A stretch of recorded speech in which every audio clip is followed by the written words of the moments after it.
Salam Kamir, kekaguman ilahi mengarah pada iman dan rahmat. Saudara-saudari yang terkasih, saya saat ini mencoba untuk memakai whitening. Itu semacam mempercantik wajah supaya tambah putih. Dan saya tergoda untuk membeli satu produk yang iklannya dalam waktu 1 minggu saya akan mempunyai kulit yang putih, glowing dan bersinar.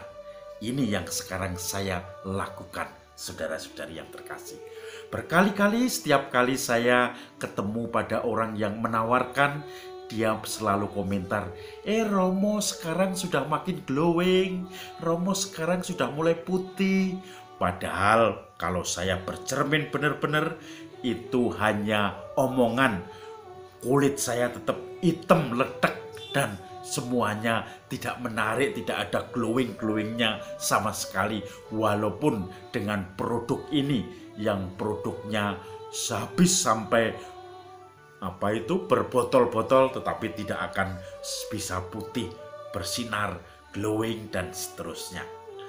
Ini hanya image dari penjual supaya saya beli, karena saya dinilai, dibangun image-nya. Saya yakin bahwa saya makin glowing, makin putih dan seterusnya.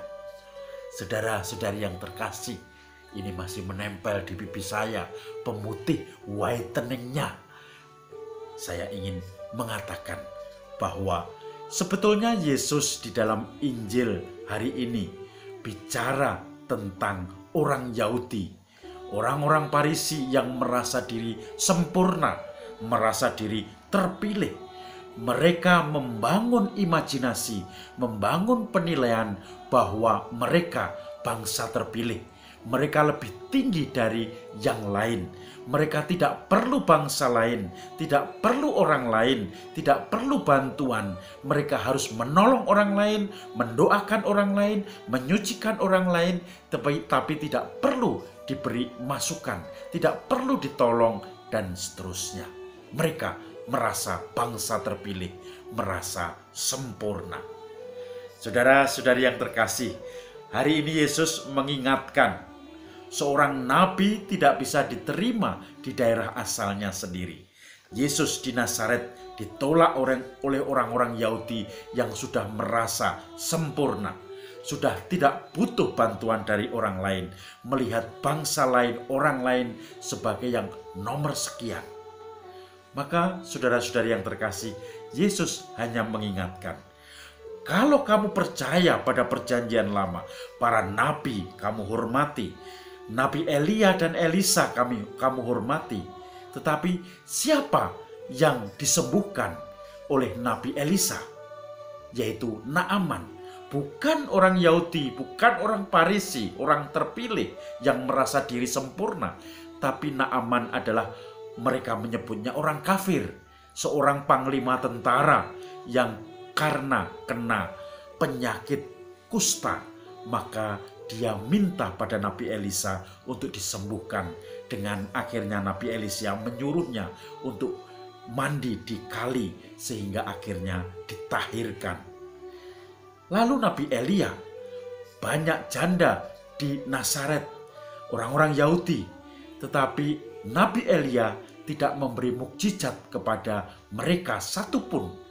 Nabi Elia justru memberi mukjizat kepada seorang janda, yaitu di Sarfat, di daerah Sidon, daerah orang-orang Yunani, daerah orang-orang yang mereka anggap kafir atau kelas kesekian, bukan bangsa terpilih. Tetapi Yesus mengingatkan bahwa mereka justru dijamah oleh Tuhan. Mereka justru menerima Tuhan, menerima pengampunan dan belas kasih. Karena yang utama untuk pengampunan dan belas kasih adalah rasa rendah hati di hadapan Tuhan, merendahkan diri supaya mendapatkan kerendahan hati, dan disitulah akan diisi oleh rahmat pengampunan Tuhan sendiri. Ketika merasa bangsa terpilih, ketika kita juga merasa sudah sempurna, tidak perlu pertobatan, atau mungkin merasa hanya sedikit saja pertobatan, itu kita dijangkiti oleh kesombongan seperti orang Farisi tadi. Maka dalam masa Prapaskah ini kita diberi kesempatan untuk mengolah diri. Sejauh mana kelemahan-kelemahan kita, supaya kita terbuka di hadapan Tuhan dan diisi penuh oleh kerahiman dan pengampunannya. Rahmat Tuhan bekerja untuk kita semua yang rendah hati mengakui kelemahan di hadapan Tuhan. Kamir, kekaguman ilahi mengarah pada iman dan rahmat.